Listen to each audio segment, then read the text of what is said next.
everyone, and welcome back to another video from the Tiny Menagerie. This delightful little chap is a neon goby, a small species with a rather cheeky, slightly froggy face and a beautiful blue stripe that gives him his name. They are not the most common of fish available in the hobby, and this isn't helped by the fact that they are frequently mislabeled as the rainbow goby, which, although similar, rainbow gobies are a different species. But in all honesty, I certainly don't blame shops for this, because I do think this is partly to avoid confusion with the marine neon goby, which is a little bit better known. But what are freshwater neon gobies like to keep, and what kind of setup do they need? Well, neon gobies hail from small islands around the South China Sea, primarily from the Philippines, where they inhabit small, short, fast-flowing, clear tropical streams that go straight out into the sea. And one thing to note about the neon goby, and especially if you want to keep them for any length of time, is that they have evolved an extremely specialist method of feeding that is going to very strongly influence the style of tank that you keep them in. Effectively, neon gobies are obligate algae scrapers, similar to Ottocinclus or hillstream loaches, and so they have a toughened, toothed pad on their upper jaw that allows them to scrape biofilm off of solid, reasonably flat surfaces. This film then contains a diverse range of different algae and microfauna, all of which the goby can use to get nutrition, and they've become so specialised in this feeding method that they even have an elongated gut that gives their system time to extract every possible scrap of nutrients from such a poor source. This being the case then, their tank needs to have a lot of surfaces for them to feed from. Plenty of flat rocks, driftwood, plants that have strong leaves such as Anubias or the larger Cryptocorini species are ideal. I've also found that they fare much better if you avoid sand as a substrate, because they can't scrape that. And so instead opt for a nice smooth gravel like pea gravel for example, and that will hugely increase the surface area that's available to them that they can actually scrape and get some food off of. In fact, the gravel in this tank is a little bit small, and I think I'm going to swap it out in the near future for something a bit larger and paler when I can find it. Also, as they feed exclusively on biofilm, you're going to want to provide them with a very strong light, something that is going to encourage as much algae growth as possible. And preferably as well for the tank not to be too deep, because you want all of that lovely light to penetrate right through the water down to the rocks below. And the same goes for water. You're going to want your water to be clear rather than black water so that that light can penetrate. And so, as I'm sure you can see, they are a little bit demanding when it comes to style of tank. But frankly, that little face is so sweet, I am happy to oblige them. When it comes to the water parameters at least, they are much more accommodating, and they will happily live in any neutralish pH, anywhere between 6.5 and 8 is fine, with a temperature somewhere in that typical tropical range between 22 and 27 degrees C. Also, in their natural habitat, they are subject to strong water currents, and they've adapted to be able to grip the surface of rocks while they're feeding. But I wouldn't say they seem to need this, and I find that mine are perfectly comfortable in a moderate or fast flow, or a slow flow, just so long as that water is moving a little bit and it's clear and well oxygenated, again to help with that growth of biofilm.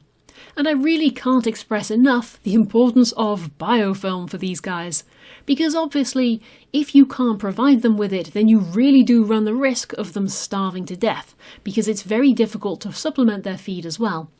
That extra long gut allows for digestion of very poor food, but it really isn't designed to handle our highly processed concentrated fish food, and this can lead to them developing gastrointestinal problems that's as likely to kill them as the starvation is.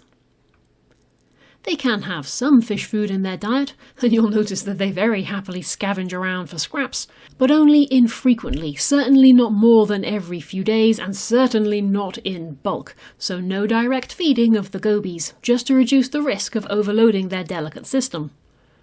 Luckily though, unlike Ottocinclus, neon gobies are not particularly sociable. In fact, males can get rather peppery with each other once they reach sexual maturity and they start looking to set up a territory. This can lead to fights, and so they are best kept singly. Females are a little bit more social, and they're often found in small groups, and so you could keep one male, or possibly one male with a few females, or just the females by themselves, of course. And this, being able to keep them in smaller numbers, does increase your chances of keeping everybody fed, because it's not like so much food is having to go around even more fish. As well as, of course, keeping them in as large a tank as possible, with an absolute minimum of 60 centimeters in length for a single male, and even then with a nice strong light over as much of the available area as possible. And of course, more space is always going to be better. And another thing to bear in mind with these gobies is that they rather like to dig themselves a burrow somewhere in the tank, and that's often where they will sleep. They will dig into any small gravel or sand that they've got available to them, and for the most part this isn't an issue, just don't worry if you can't see your fish for a day or so. They're probably asleep somewhere in their den. But if you're going to do any maintenance in the tank, especially if it's going to involve moving the hardscape around, don't do so unless you can see all of the gobies. The last thing you want to do is accidentally squash someone just because you wanted to move a rock while they wanted to take a nap.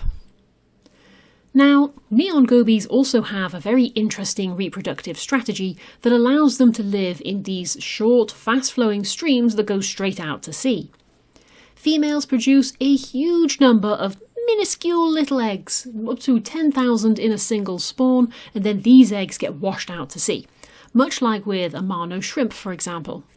Once they're in the sea then, they develop and grow, and hopefully when they reach a large enough size, they're able to follow freshwater trail back to the streams, and then continue growing and start their adult lives. Also kind of like teeny weeny little salmon. And this means two things though.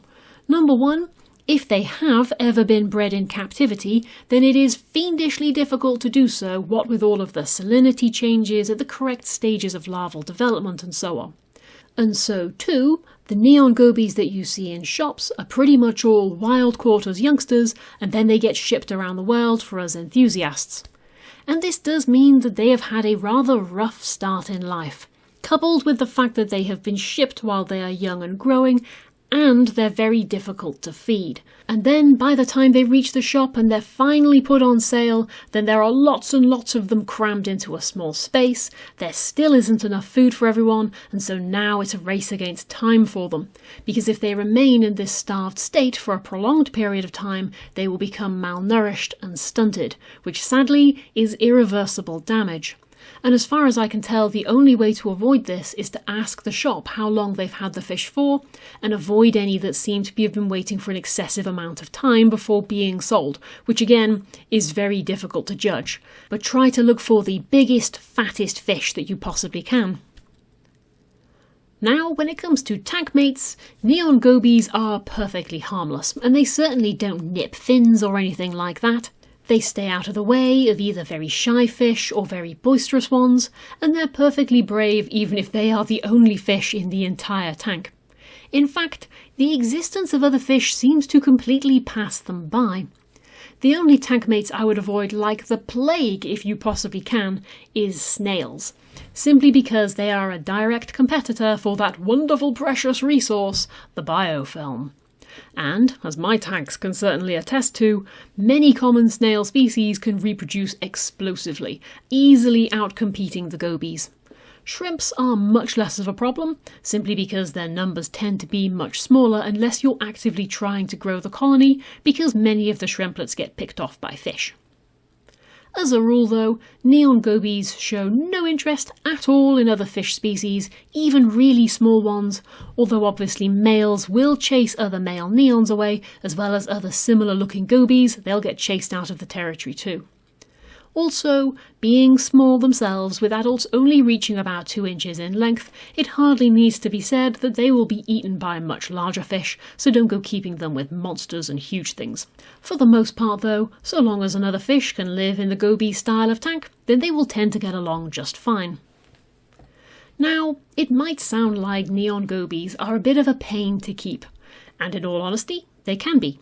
But if you get their tank right, they borderline look after themselves, and I would actually say they are one of the perfect species for anyone looking to tackle their first species-specific biome type tank, a tank where you're really trying to replicate just one part of a habitat as closely as you can, in this case of course a small upland stream in the Philippines. They're relatively cheap to buy, and when you get it right, they are very entertaining to watch, as they're typically out in the open under nice bright lights where you can enjoy them. In fact, overall, I would describe neon gobies as probably not for the vast majority of keepers, or people who are very new to the hobby, but they become increasingly attractive for those who've been keeping fish for a certain amount of time, and they start looking for a little bit of a challenge. And of course, all of those keepers out there who just can't resist that sweet little froggy face. Anywho though, I hope you've enjoyed this little video all about the neon goby. Happy fish keeping everyone, and I'll see you again soon. Bye bye!